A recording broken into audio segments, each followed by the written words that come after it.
Hi, Pet the Podcast Edit here. To celebrate 150 impactful, inspiring, and invaluable episodes of the podcast, the boys turn to you anchors for questions, and boy, did you deliver. In today's episode, Dana Lloyd answers such questions as... Claire Miller asked a really simple question. She says, "Are you happy?" And... How can parents maintain a sense of humility, gratitude, and wonder throughout their lives? And how do these qualities influence their parenting style and their children's well-being? What a question. Why Brandon thinks we're the good people to answer this, I have no idea. But thank you, Brandon. The boys also reveal what makes them feel the most amount of pride, with Dana Lloyd giving two very opposing responses. I do feel proud when I feel like I've had a positive effect on my son Leo somehow. Mine's more about me and what I'm proud of. When I was thinking about this, like loads of achievements that I was thinking, could I say that? Could I say that? But then I thought I'd go with this one. No, I'm joking. Now, before we dive in, we'd like to take a second to thank our sponsors, Adobe Express. Adobe Express allows you to quickly and easily create standout social graphics, logos, flyers, and more on web and mobile. Click the link in the description to try Adobe Express today. Right, let's dive in. This is the big one. This is episode 150 of the Business Anchors podcast. We're just a couple of business anchors. Welcome to the Business Anchors podcast. This jingle is slightly too long. This jingle is slightly too long. It's episode 150 of the Business Anchors podcast. How are you feeling, Dan? I'm excited. 150 episodes in. Did you think we'd be here 2 years on, 3 years on? 150 episodes? Is it that many years? I didn't think we would, no. I thought we'd be dead. Oh, we have a laugh. I thought it was going to be good, but I thought, well, the way things change, I thought eventually, we'll be like, oh, let's try something new now. Yeah. Let's do this, which I'm sure we will at some point. Yeah. Sorry, anchors, but 150 episodes, 1.5 episodes. And we're still here. We're still here. And we've got a really Going special strong. episode, Lloyd. We have. We got questions and answers. Questions from Business Anchors listeners. Answers from us. Yeah, and we're really knowledgeable. And there's some really good interesting. ones, actually. We got some of the anchors to send in some of their questions, and we've got some really interesting ones. Starting with, and excuse my pronunciation, Becca Margot Turner. Right, and try again. Let's see a different option. Becca Margot Turner. She said, what is one achievement you're most proud of in your life so far, and what did you learn from it? Do you want me to tell you? Yeah, go on, My Lloyd. biggest What's one of your biggest achievements? I found this really hard. I was literally reading like the questions and prepping for this episode, and I thought, I don't think I feel proud much. And then I felt a bit sad. I was like, oh, is that a bad thing? But I don't think it's an emotion I feel much. But when I really got thinking, it's like I do feel proud when I feel like I've had a positive effect on my son Leo somehow. So as a bit of a story, something that made me feel proud, we went into the co-op to buy some stuff for a barbecue recently, and there was a man, I think he had some mobility issues and kind of bending over, and at first didn't feel like the proudest father. Leo sort of mimicked him. Classic. But he was only sort of 5 at the time, so fair enough. He wasn't being horrible. And then he sort of said, why is that man walking like that? And after me embarrassingly kind of, I'll speak about it in a minute, I sort of said, oh, I don't know. I don't know the man. He said, oh, it's probably just because everyone's different and we're all different. And He's so cute. And that's just, it doesn't matter. We're all different and we look different and things. And I was like, yes, Leo, I think I've passed on some things to make you a good person. And another thing, he's recently been saying he wants his job to be, when he's older, a person who makes the world a better place. Nice. He's definitely your son. So that makes me feel proud. I think outside of family, I think this business makes me feel proud sometimes, but more the like individuals within the business, seeing them, like feeling like I've supported them somehow, had some influence on them improving and achieving things that are really cool. Yeah. And I think, so this isn't meant to be patronizing. This is meant to be a proud moment, but someone that we hired who used to work in a hotel, and we kind of gave him his first opportunity to do this kind of work. And I feel really proud, like when I see him doing like really cool stuff, and like when he does something and I'm like, oh wow, like a year ago you couldn't do that standard of work and now you're smashing it. Yeah. That like makes me feel a bit proud that I've just been like part of it. Yeah. So yours is more like seeing other people do good things that you've enabled. That I feel like I've had some impact, because obviously like the person at work, they're doing 90% of the work, and I've tried to help. Yeah. And Leo is his own person, and he could just be like, yeah, people are different and I don't like these types of people. I'm like, great, I've got a racist on my hands. But yeah, I suppose feeling like I've got a part in that. What about you? What makes you feel proud? I guess mine's a completely different take. Because yours is very you, like selfless, thinking of others and that kind of thing. Well, trying to make people think that that's what I'm like. Exactly. Mine's more about me and what I'm proud of. Yeah. I guess when I was thinking about this, like there was loads of achievements that I was thinking, could I say that? Could I say that? But then I thought I'd go with this one. No, I'm joking. Like mine is about how I'm doing all right at spinning a number of plates. I think looking at the different plates I'm kind of spinning with the business, I feel like we're doing all right growing the business. Being a fiance, I feel like I'm being a good fiance. Being a dad, I feel like I'm doing all right at that. My health and fitness, doing all right at that. And I feel like I'm doing okay at spinning all of these plates. Like important life things. Yeah. And you're managing them. Yeah. But I guess my kind of key lesson from that is that I think you always have to sacrifice something. Like even though I'm spinning those plates and I'm doing all right, I feel like as a dad, you know, I'm working 5 days a week. If I was a stay-at-home dad 24 hours a day. If you actually cared about your children. If I actually cared about my children, I'd be a much better dad. Yeah. So something always has to kind of be sacrificed. But I feel like I'm proud of doing all right at each of the different areas. I think that's good self-awareness and good like valuing the balance, because people beat themselves up about not being perfect in all areas. And the reality is, I think, as far as I'm concerned, that's impossible. Yeah. Like you can't be the perfect dad, the perfect fiance, the perfect person at work, the perfect health and fitness god.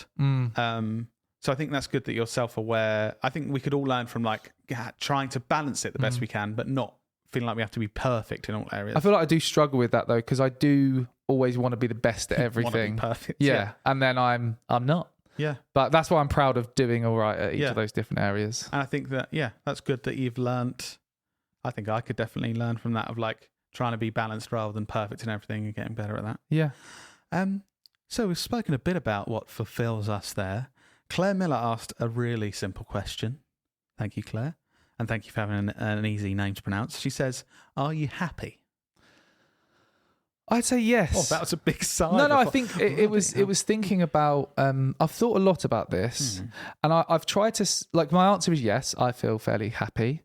And I think trying to self-analyze, why do I feel happy? And I think the biggest thing that's changed in my life to help me feel happier is the gap between my expectations and my reality is closing. So I remember listening to an amazing podcast with a guy called Mo Gaudat a while ago. Definitely go and check him out. He was on the Diary of the CEO. It's a really good podcast. He wrote a book called Solve for Happy, and he talks a lot about this kind of happiness equation, which is the gap between what your expectations are and what your reality is. And he says that the bigger that gap is, the more unhappy you are.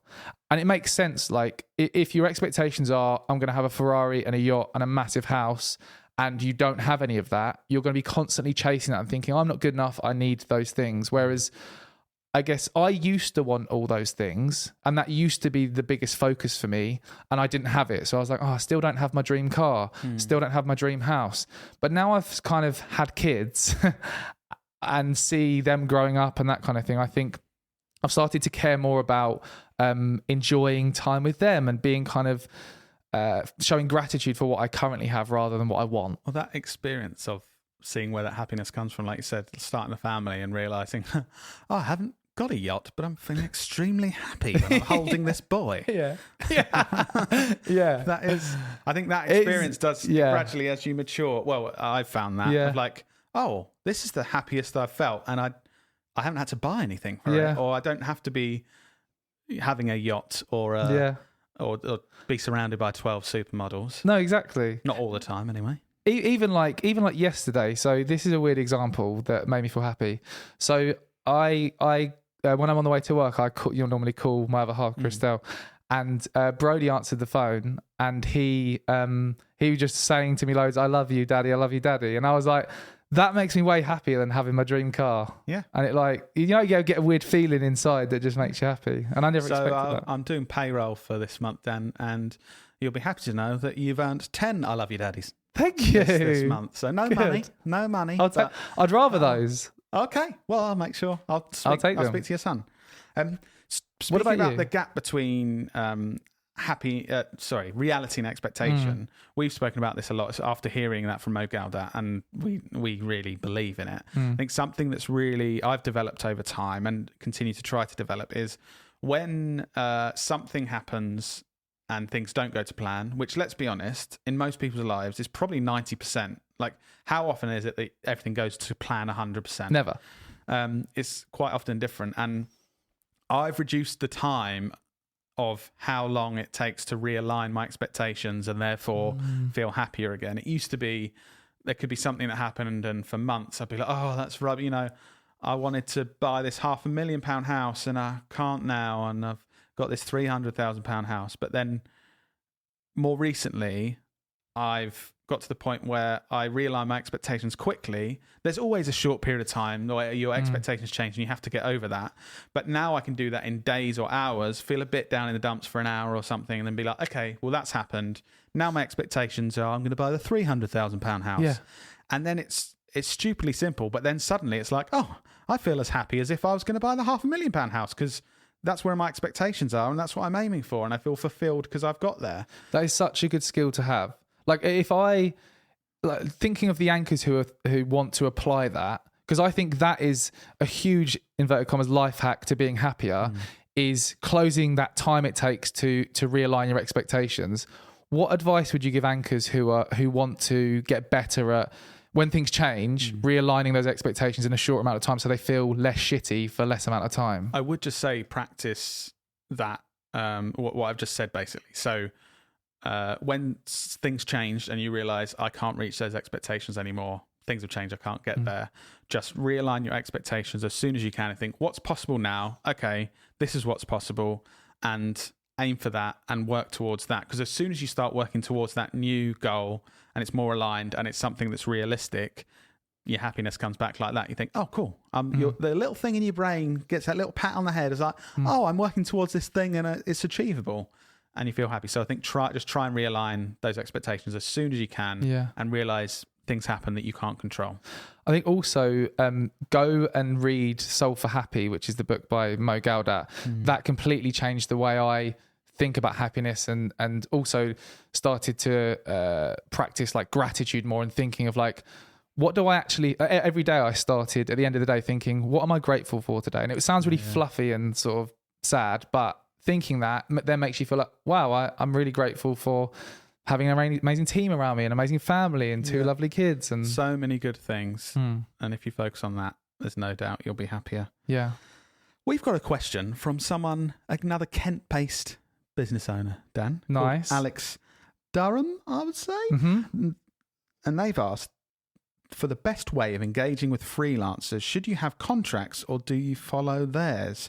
So this is something we've been working on recently, and I would say I don't think we're perfect at this. So we're on this kind of journey, as you always are in business, basically, always looking for improvements. But we work in an industry where freelancers are kind of vital. So for video production, we might need a team of 6 people working on a project for a few months, and then the shoot comes along and we suddenly need 25 people in over a period of 3 days. So we work with a lot of freelancers, and what we've been trying to do is have more kind of firm contracts, communicate details of how we work in advance, and improve our communication and processes with freelancers early on. And it seems like it's really starting to have a positive effect. On the last shoot we had a couple of weeks ago, working with some actors and makeup artists, photographers that we've worked with in the past, and I overheard conversations of them sort of actively saying, oh, it's so good working with these guys because the communication's so good and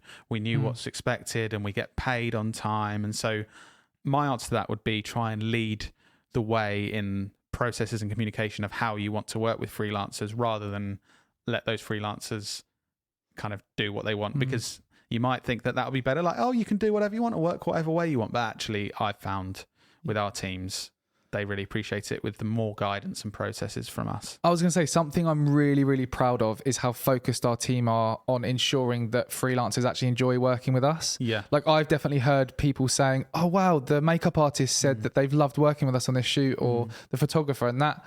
Yeah, I'm just really proud of that we're not just focusing on ourselves, we're focused on building those kind of relationships. Also, something that, I don't know if you still do this, Lloyd, but you used to kind of score freelancers that we worked with. It sounds weird scoring a human, I have to admit. Yeah. But when it was me managing this process when the business was smaller, I literally wrote a score out of 100 after I'd worked with someone. And that sounds weird and the team laugh at me for it. But it's because it's impossible after you work with maybe over 100 people, hundreds of people, then to remember exactly everyone. And afterwards, it was good to know, like, oh, okay, I have a list of 20 makeup artists, and the bottom one was scored 7 because during COVID rules, they would try to make me break them. And she was like giving me high five and then going, ha ha, you gave me high five, you broke your own rules. And I was like, oh, well, yeah, you seem we won't be working with you again. Frustrating to work with. And then the top one's obviously like 96 because any time I would work with them again, they were absolutely brilliant, really added value, exceeded our expectations. So yeah, that is weird, but data does help with that sort of thing. So I don't think the team now score with numbers, but people certainly go into pots of definitely work with again. Yeah, we can work with these again. Maybe not. Definitely not, that kind of thing. That data has definitely helped us to work with better freelancers. Like tracking that data and making better, more data-informed decisions has been useful. I've seen that you're talking about data in the answer to your next question from Jack Foster as well. Jack says, what's the one thing you've learned in 150 episodes that you wish you knew in episode 1? This is a really interesting one. I feel like we've learned a lot of lessons over the last 150 episodes, but one of them is definitely to do with data, and it's about making more data-informed decisions. That sounds really interesting. It is. I think when we started out, we would make decisions sort of off a whim. You know, did that episode feel good? Did it feel like we had a good chat on that episode? Or, you know, thinking of the kind of topics we're talking about and how we're shaping episodes and things like that. But now we really analyze and track the data. Like in our weekly meetings that we have every week, we, myself and our marketing manager, present the data for the podcast, how it's performed, how many downloads we've got, what did well, what didn't do so well. And we're constantly shaping the episode topics and the way these podcasts are designed to try and ensure that you anchors are enjoying them and listening for as long as possible. And one of the tools that's really helped us to do that recently is ChatGPT. So I recently asked ChatGPT to help us analyze our top performing podcast episode titles and give me some data to tell me why they perform so well and trying to find some patterns. So I won't go into like this in huge detail because we're going to be talking about this next week when we talk about ChatGPT in more detail. But I basically looked at our top performing episodes in terms of downloads and said to ChatGPT, here are a list of our top performing episodes, and then listed the titles. I assume it must have been the couple that I just did solo, wasn't it? Probably like... I don't think they were up there. I think they were probably the bottom. Probably just outside the top 10, 11, yeah, 12, yeah. Like We're just outside. Yeah. And I asked ChatGPT to analyze those episodes and show me patterns that it's seen as to why they perform so well.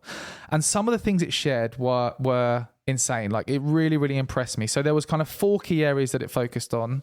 It said that the podcast episode titles were problem solving focused.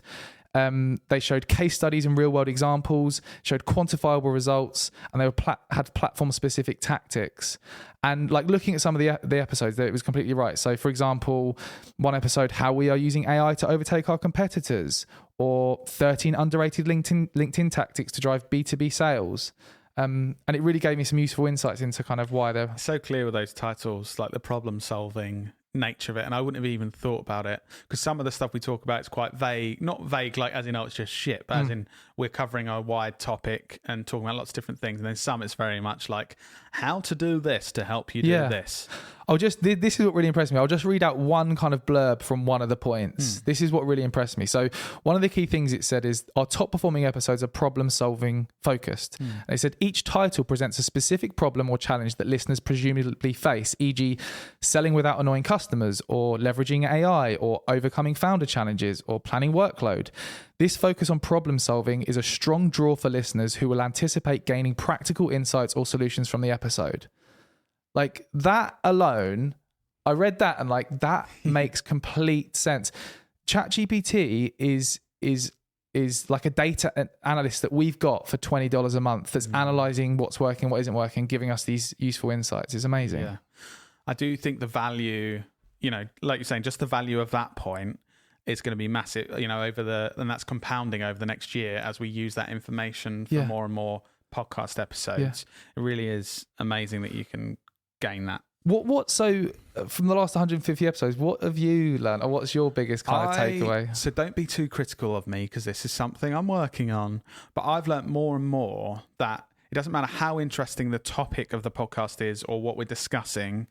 It really is a skill to be able to communicate effectively and kind of perform as a podcast host. Before, I'd say in episode 1, I just thought, well, as long as what you're talking about is interesting, it'll be fine. Like we're interesting people and stuff, but like I feel so strongly now more than ever that it makes such a difference actually being decent at communicating and being a podcaster, and it's such a skill that you really have to work on. And I've identified that I don't think either of us are perfect at this, and we're trying to improve this element. And I don't think we really focused on that probably for the first 130 episodes. Do you know the challenging thing, right? This is the challenging thing.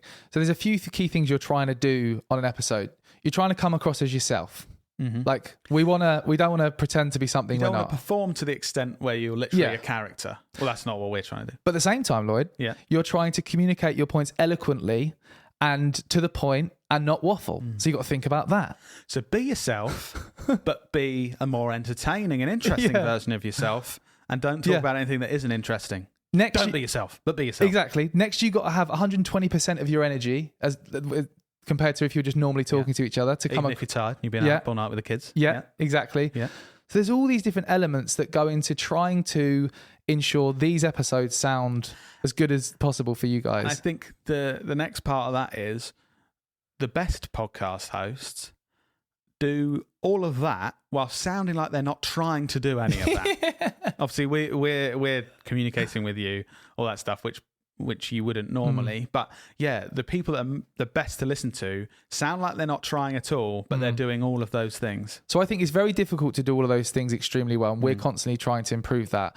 One thing that helps, and this is a lesson that I've just thought about, is actually ensuring you're enjoying doing it. Because then a lot of those things kind of have a base level because you're enjoying it.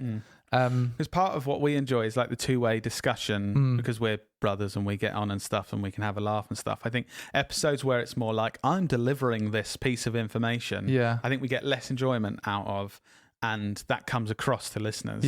I think the natural chemistry we have and talking to each other, enjoying it is a really big part of it for us. I also think one final thing on this point, I find that in the last 150 episodes, doing this has helped me become a better communicator outside of the podcast, and like helped me communicate my ideas more eloquently. Not that I'm perfect at all, got a long way to go, but compared to listening to like episode 1 to now, when I'm on video or speaking at events and that kind of thing, I feel like because every week we sit down and have a discussion and communicate our ideas, it helps you like train that muscle of getting your ideas across in a way that is less waffly than before, although we're still trying. I mean, the first 50 episodes, I was known for just listening to you and then occasionally saying, yeah. Yeah, you did. I was just doing a little bark like a dog saying yes, and then not saying anything else. Yeah. I like to think I do that less now. I still notice I do it sometimes. Yeah. You've definitely improved. Yeah. So talking about things we've learned, Jess Baker has a question saying, what's the greatest piece of advice anyone has ever given you, Dan? This is a really good one. And it makes me think back to when I did GCSE food tech. Good old days. So when I did GCSE food tech, this is a bit of a weird story, but there's a lesson in this. Normally, I was really good at school. Like I was pretty good at trying. Like opposite to you, No, in terms of I'd actually make an effort to try. Just pretty good at life, not like my brother Lloyd. No, you were good, but you didn't try. I had to try really hard to be good. You were just naturally Everyone good. loves a trier. So at GCSE drama, for some reason, with the coursework, Food tech, right? GCSE food tech, sorry, I just left it to completely the last minute. So as part of the coursework, I had to create 20 different variations of one dish. So changing the recipe slightly, then write up a whole piece of coursework around how that variation impacted the taste, the flavour, the viscosity. I remember doing a viscosity test. Okay. That's like how much it like spreads, the liquid spread. Yeah, just sounds a bit rank, doesn't it? Anyway, yeah. So I left it to the last minute. For some reason, I came home and I was just really upset and was like crying to mum and dad, like, oh, I'm a failure. I haven't done my coursework. And it needed to be in the next day. And Dad took me to one side and said, right, all you can do is your best now. All you can do is your best. Let's go to Tesco's. Let's get a load of ingredients. Let's get all these different dishes and let's do it all tonight and just do our best.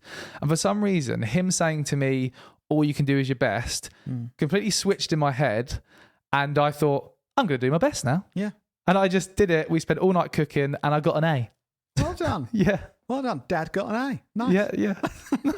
All you can do is your best. And by that, I mean, all you can do is my best. I'm going to take you to Tesco's now and make loads of fish pies. No, I did all the writing up and stuff, but he helped me cook them all. And help with the viscosity test. He did. Nice. What about you, Lloyd? What's the best piece of advice I got was so picture this, Dan. Mm-hmm. You're in Canterbury Christchurch University in one of your first ever university lectures.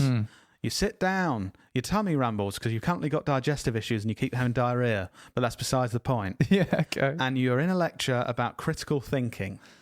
Right. So this was the best lecture I've listened to in my life and has affected me massively. Most of the others were really terrible. Not a good university experience. I'm intrigued. And I just think since that day, I have any information that I've listened to, watched, been told by other people, I now think in my own mind, is that true? Where can I find information to work out if it's true or not? So this even happened with my father-in-law at the weekend.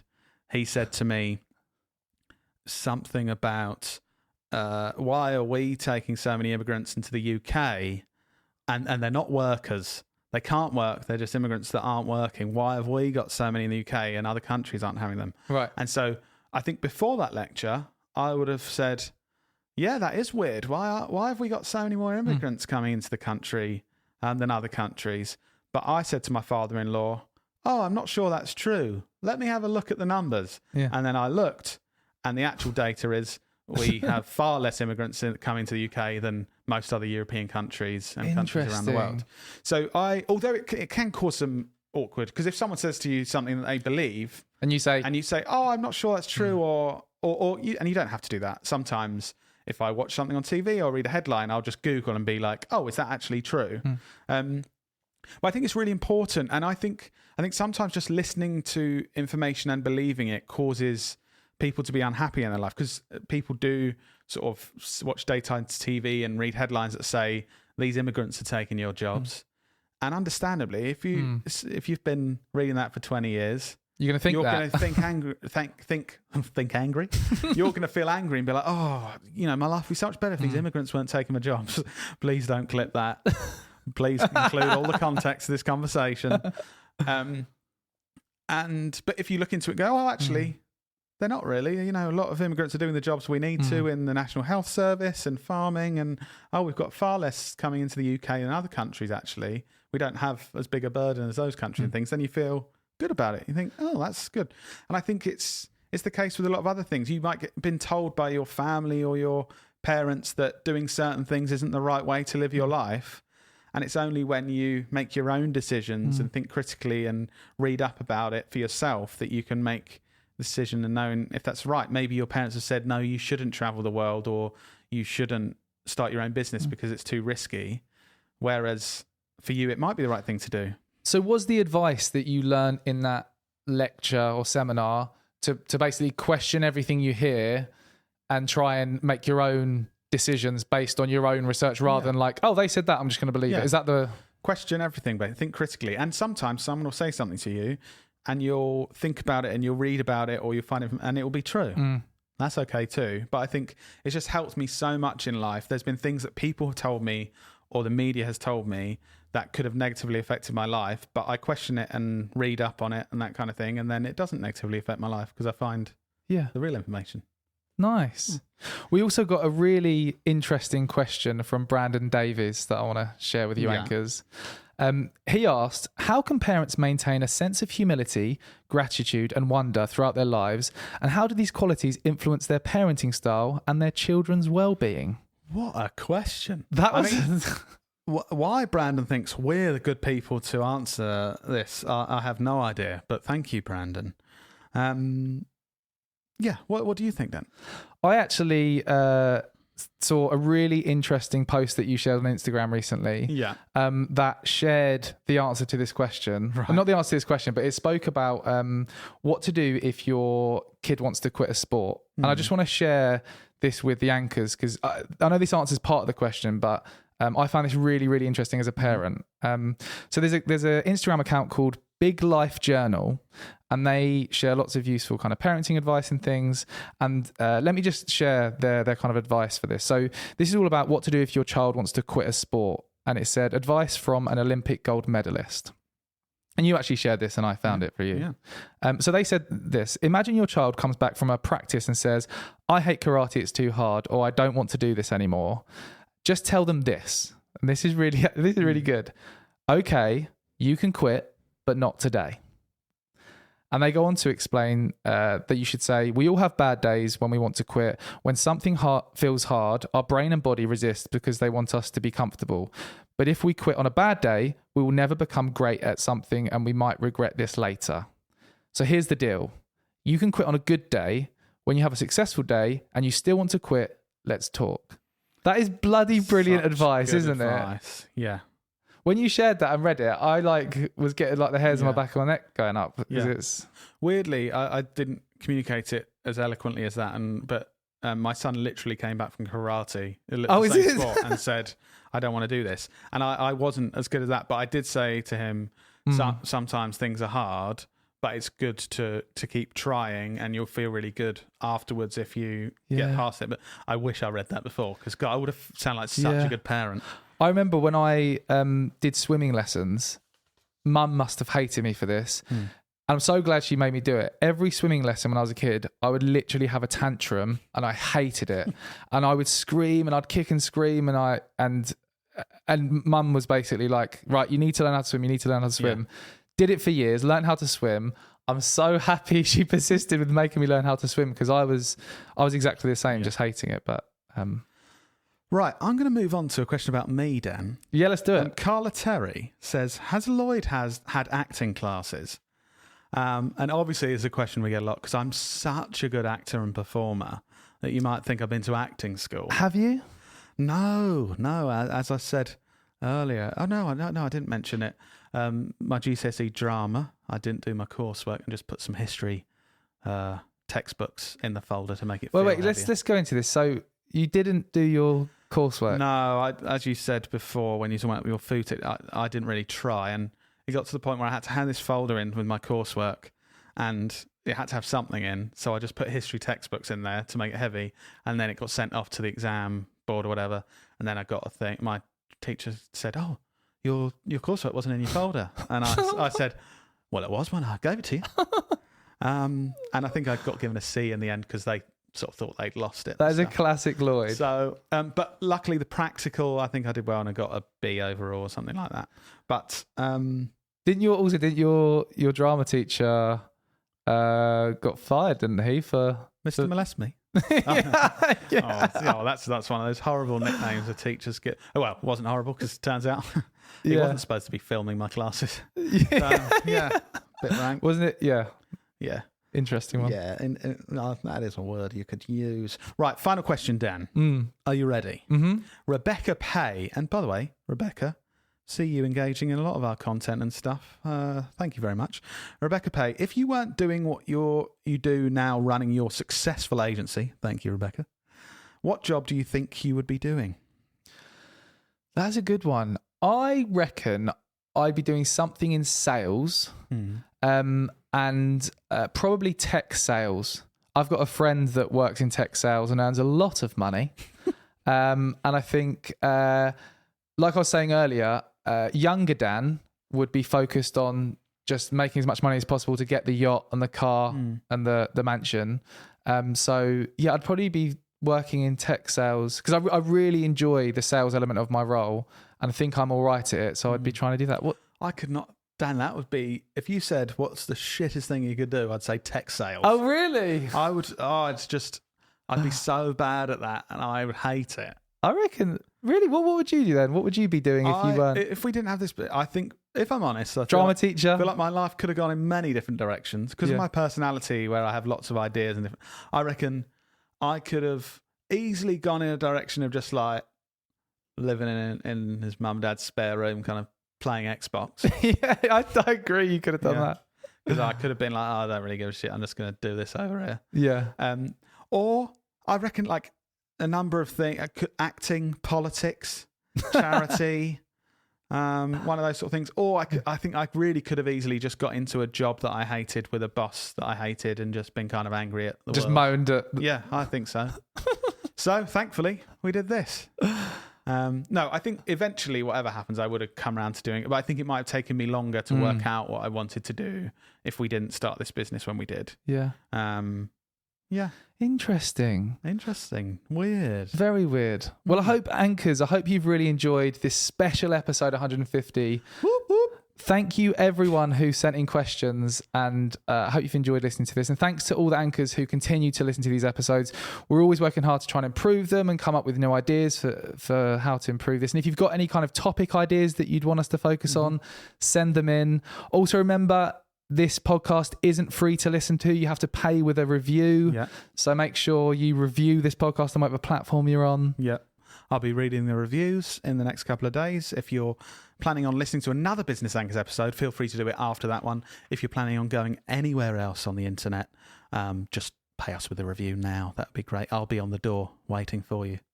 And we'll see you in your ears next week.